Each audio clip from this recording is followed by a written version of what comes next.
Bismillahirrahmanirrahim. Assalamualaikum warahmatullahi wabarakatuh. Halo semuanya, balik lagi bersama saya Nurul Hadi Fauzi di channel Ngapakpedia. Oke, kita lanjut bahas Dapodik 2027 yang sangat wow ya. Karena apa? Karena ada 10 pembaruan yang cukup besar pengaruhnya terhadap kita ya. Jadi 10 hal yang baru di Dapodik 2027 akan kita bahas teman-teman. Siapa tahu teman-teman ada yang belum tahu ya di Dapodik 2027 itu ternyata seperti ini begitu ya.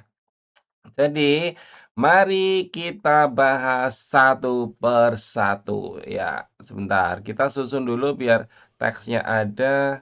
Nah, oke, yang baru di Dapodik 2027. Yang pertama, sekarang urusan Sarpras tidak lagi di Dapodik, tetapi di SP Datadik login pakai akun KS.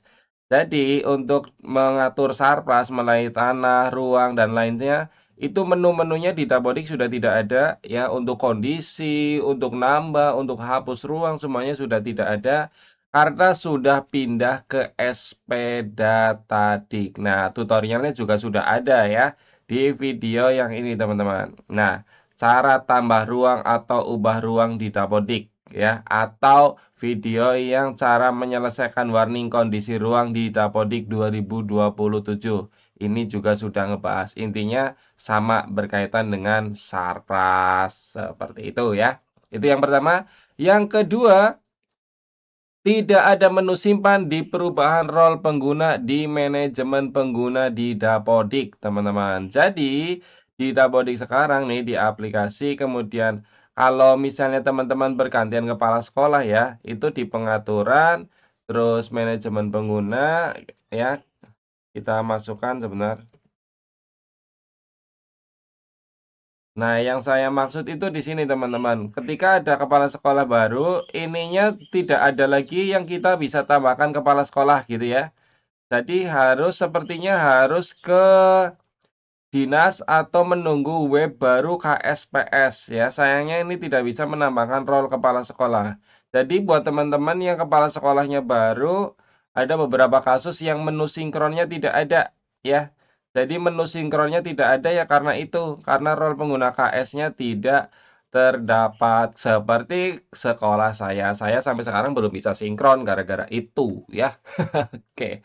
Kemudian yang selanjutnya, pengusulan PIP tidak lagi di Dapodik. Ya, jadi sekarang di Dapodik tidak lagi bisa mengusulkan PIP. Walaupun di beranda sudah ada tampilan PIP di sini. Tapi sebenarnya usulan PIP itu nanti di sini teman-teman, di saluran WA ya, sudah saya infokan. Berkaitan dengan usulan PIP itu nanti melalui aplikasi Si Pintarnya. Nah ini ya. Jadi kita cukup layak PIP di Dapodik telah dinonaktifkan dan nanti akan melalui Si Pintar. Nah prosedurnya gimana? Kita tunggu saja juknis resminya ya. Jadi yang berubah itu mekanisme pengusulannya dulu melalui centang layak PIP di Dapodik, sekarang proses verifikasi dan pengusulannya melalui Si Pintar. Seperti itu. Prosedurnya gimana? Kita tunggu saja nanti ya. Oke. Seperti itu. Kemudian yang keempat adalah tambah siswa baru tidak lagi di Dapodik langsung untuk siswa non Dapodik PAUD TK SD. Nah, jadi buat teman-teman PAUD SD di menu peserta didik sudah tidak ada menu registrasi siswa baru. Tambah siswa baru sudah nggak ada. Karena tambah siswa baru harus di SP Datadik di sini teman-teman ya. Di menu SP Datadik, kemudian kalian login. Kemudian ini seperti biasa, masukkan OTP-nya, ya kita verifikasi dulu, kita geser. Nah, nanti melalui menu peserta tambah PD, teman-teman. Sebentar, semoga ini nggak nge-lag ya. Kita tunggu. Nah, ini sudah terbuka. Jadi nanti teman-teman ke menu aplikasi, PD baru. Nah, di sini nanti ada menu non Dapodik ya. Jadi inputnya di situ untuk siswa baru yang tidak terdaftar di Dapodik atau belum pernah terdaftar di Dapodik ya. Dan itu butuh persetujuan dinas. Di sini nanti butuh persetujuan dinas kalau sudah mengajukan ya. Intinya lebih ribet. Seperti itu teman-teman ya. Kemudian selanjutnya adalah sering tidak muncul checklist konfirmasi ketika sinkron. Dulu kalau setiap kita sinkron kan ada yang dicentang-centang gitu ya. Nah, sekarang seperti di video saya yang cara sinkronisasi dapodik ya. Cara sinkronisasi dapodik mana? Nah, ini di video ini juga saya sempat mengalami itu. Jadi ketika setelah validasi itu nggak ada yang centang-centangnya teman-teman. Di video ini bisa dilihat saja. Kemudian saya ulang, saya refresh baru muncul, tapi ada yang sampai install ulang tetap nggak muncul centang-centangnya. Cuma data sinkronisasinya tetap terkirim seharusnya ya, teman-teman ya. Jadi seperti itu. Itu yang kelima. Kemudian yang keenam, tampilan dapodik berubah. Ya, inilah tampilan dapodik mulai dari warnanya, kemudian desainnya juga warnanya aja sih kayaknya yang saya rasa berubah ya. Kemudian berubah juga banget ya di menu Sarpras ini, nggak ada menu tambah-tambah, berarti kan banyak yang berubah ya, teman-teman. Seperti itu.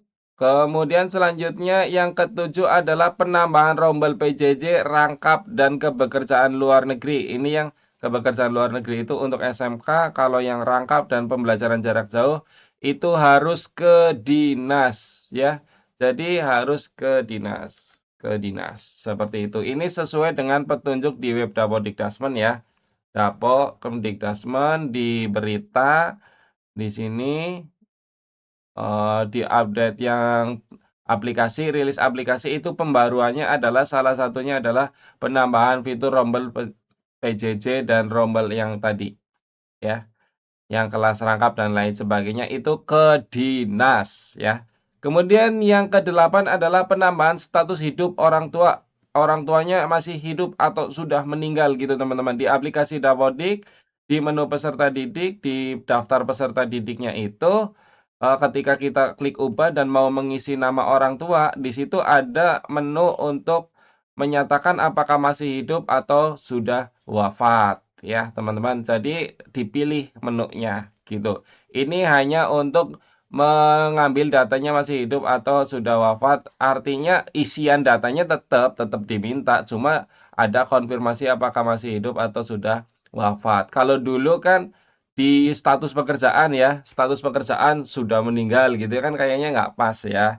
Nah, sekarang itu ada tombolnya sendiri di daftar peserta didik di menu ubah. Intinya kalau kalian mau mengubah data nama ayahnya atau ibunya itu di situ ada menunya ya, yang status hidup orang tua.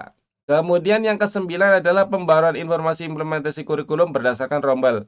Jadi seperti yang saya sampaikan di video ini, cara ubah K13 menjadi kurikulum merdeka. Nah, ini ya, cara merubah kurikulum K13 menjadi kurikulum merdeka, ini semuanya berdasarkan pembaruan tersebut, bahwa kurikulum yang di beranda ini, itu berdasarkan di rombel, teman-teman. Jadi untuk lebih detailnya teman-teman bisa lihat video ini. Begitu. Jadi yang kalau yang ngalamin, "Kok rombel saya kok dapodik saya kurikulum 13?" Ya, bisa lihat video ini ya. Kemudian yang terakhir adalah bisa melihat kualitas dapodik kita. Dan yang ke-11-nya silakan teman-teman tambahi di kolom komentar. Untuk melihat kualitas dapodik kita ada di sini teman-teman, di menu di web Dapodik Dasmen. Kita ke sini ya, masukkan NPSN kita ya. 69. Nah, kita cari di sini di beranda. Nah, ini kok situ. Nah, kita cari nih NPSN-nya, kemudian kita tunggu sampai nama sekolahnya muncul ya. Jadi sesuai yang saya sampaikan di video ini ya. Nah, mana. Tampilan baru. Nah, ini di video ini juga saya Bismillahirrahmanirrahim. buka karena Assalamualaikum warahmatullahi. apa namanya, itu webnya lelet. Nah, ini ya. Nah, jadi kita bisa melihat kualitas dapodik kita kayak gini nih, teman-teman. Kelengkapan, validitas, mutakhir gitu, ada detailnya di sini ya. Kualitasnya yang rendah yang mana, yang 100% mana gitu, teman-teman. Jadi ini, di video ini aja bisa lihat detailnya di video ini yang tampilan baru Dapodik Dasmen ya. Silakan teman-teman simak aja. Nah, untuk selanjutnya ke-11 dan seterusnya silakan teman-teman tinggalkan pesan aja di kolom komentar. Apa yang baru di Dapodik 2027 yang berbeda dengan sebelum-sebelumnya ya. Ayo kita ramaikan tambahkan datanya di kolom komentar. Oke. Terima kasih. Itu saja dari saya. Semoga video ini bermanfaat. Jika ada yang mau ditanyakan silakan tinggalkan pesan di kolom komentar. Kurang lebihnya mohon maaf. Saya akhiri. Salam satu nusa, salam satu bangsa, salam satu bahasa, salam satu data. Salam terakhir, salam Ngapatpedia. Wassalamualaikum warahmatullahi wabarakatuh. Terima kasih.